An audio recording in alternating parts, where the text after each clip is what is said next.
What is up, my friends? It's a brand new week here on Anfield Agenda, and you're very welcome along to Monday evening's news roundup. Today, we're going to be talking about Ibrahim Konaté and what the pundits have had to say about him. Well, specifically, Jamie Carragher. We're going to be asking who has called Florian Wirtz a little boy, and a few more interesting bits and pieces that we hope keeps you right up to date. It might be an international break, my friends, but that won't stop us from bringing you the very latest Liverpool news. The lads are heading off far and wide for their international duty, but there is still lots to talk about. So, as always, we want to know your thoughts. Do feel free to let me know in the comment section. Drop a like on the video if you enjoy it. And again, thank you so much for your continued support. Right, I'll be back here tonight, 8:45 late night agenda, and the podcast will be out tonight at 10:45. I did mention the podcast will be out at 5, but excuse me, I got my timings mixed up on that one. So let's get straight into Jamie Carragher and him speaking about Konaté and, well, his situation at Liverpool. He said, "I'd like him to stay, but if he doesn't, Liverpool will sign someone else." Absolutely top notch there. That's the type of punditry you pay your money there to Sky for, isn't it? If Liverpool don't keep him, they'll sign somebody else. Well done, Jamie. In all honesty, though, he does go into a bit more detail. And he said Liverpool won't fall apart if Konaté leaves. He's not Virgil van Dijk. He's a good centre-back who you hope will sign, but if he doesn't want to sign, Liverpool will be absolutely fine. And in all honesty, I kind of agree with what Carragher said there. I want him to stay as well, but if he doesn't stay, I'm not going to lose any sleep over it.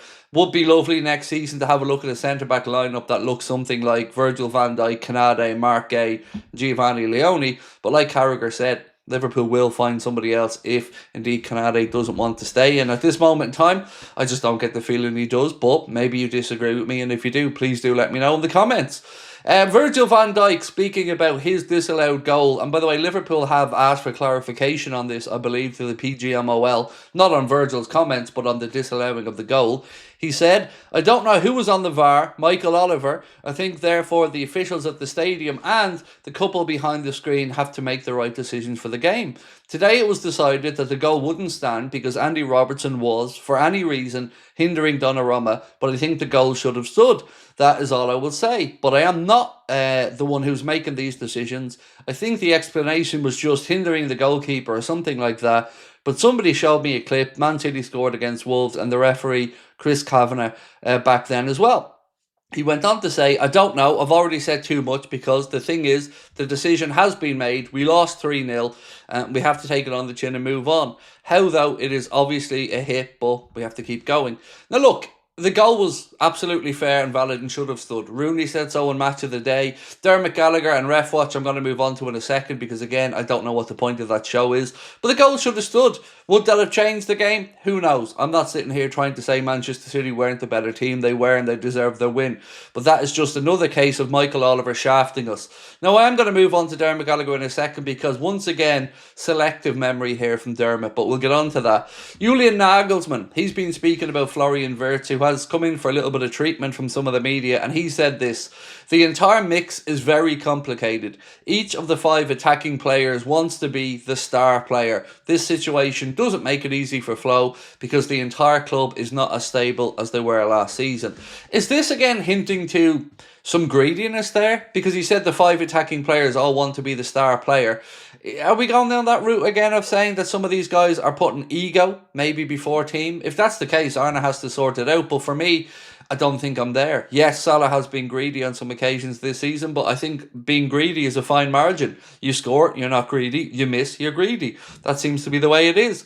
Now, Gary Neville, he's gone one step further. He said, "Wirtz is a problem. Let's just say it as it is. It's an issue. He's £120 million. He isn't, Gary.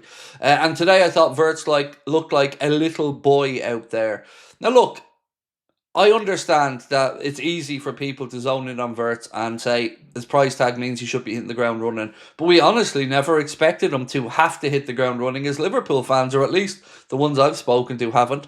I wanted him to hit the ground running, but I'm understanding that it might take him a season. So for me, I'm going to say what I've always said about Wirtz. I've got no concerns other than, yes, the quicker we can get him up to speed, the better. But he's going to be a wonderful player for us. And I think lots of pundits are going to be eating their words on this one. There was one United fan yesterday in our chat trying to compare him to Anthony and trying to say like he's as big as a flop. I mean, 1, he hasn't, 2, different positions, and 3, he's been here a matter of months.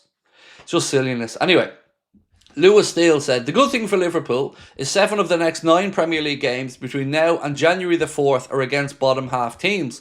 Get a run of wins together and can still make it a good season, whatever that is. The bad thing is, if they play like they have done, things might get worse before they get better. I'm not a big believer in excuses. I really amn't. Arne got 2 wins and then lost the game, but it's the manner in which he lost the game that I think has really wrangled or annoyed many of us Liverpool fans. Like I said yesterday, I'm very much still Arne in, but there are questions that need to be sorted out. This season can't just fade away into insignificance. He has to figure it out and get these lads playing like a team and make some tough decisions if they need to be made. Crystal Palace have opened discussions with Adam Wharton over a new deal, according to Give Me Sport. The England international currently believes staying with the Eagles is best option for his development. However, this could change in the summer with a big proposal. So that's a whole lot of something and nothing, isn't it? He wants to stay there for now, but in the summer, a big offer could change things. So, yeah, I think Adam Wharton leaves next summer as well, for what it's worth. Whether it's Liverpool or not, who knows? But do let me know in the comments. Would you be happy with Wharton coming in? Now, Dermot Gallagher.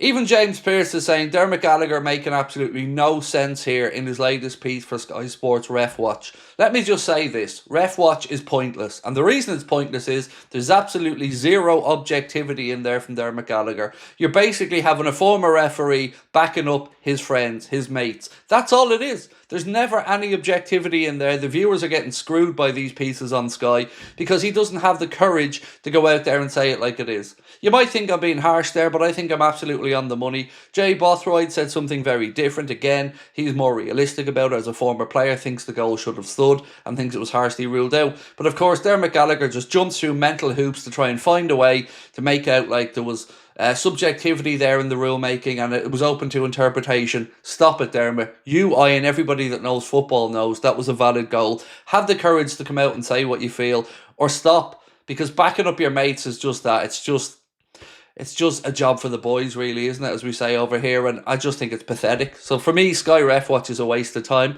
and I think it should be binned off because there's no subjectivity or objectivity from Dermot. It's just, yeah, let's find a way to support the referees. This from Jay Bothroyd said, I think it should have been a goal. It was a poor decision. They didn't think it was clear and obvious error. That was Jay Bothroyd debating Dermot Gallagher on this, and fair play to him. Because, again, Dermot Gallagher only ever backs up the referees unless it's indefensible, and that's very rare. Right, so Liverpool midfielder Ryan Gravenberch has been shortlisted for the Men's Player of the Year at the 2025 Football Supporters Association Awards. He's one of 6 nominees for the award, including Antoine Semenyo, Declan Rice, Erling Haaland, Jean-Philippe Mateta and Moise Caicedo. Voting is open online until 12 p.m. GMT on Monday, November the 17th. The winner will be announced on Monday, December the 1st. So, best of luck to everybody in there. Make sure you get voting for Mr. Ryan Gravenberch, and again, recognition for a very, very good season for Ryan. Also, Lewis Steele have said that Liverpool have been in contact with the refereeing body, the PGMOL, to raise significant concerns over Virgil van Dijk's disallowed goal at Manchester City. They understand that Law 11 is the criteria based on Andy Robertson did not tick those boxes. So as you can see, yet again, like I said in the week in the build-up, Michael Oliver has to be the centre of attention. Whether you think I'm right or wrong, whether it's good, bad or indifferent, just ask yourself, how many of your club's games, if you're not a Liverpool fan, has Oliver shafted you on? I bet you there's a few. Right, ladies and gents, that's it for me for now. We'll see you tonight at 8:45, and again, the podcast will be out at 10:45 tonight. Much love. Bye-bye.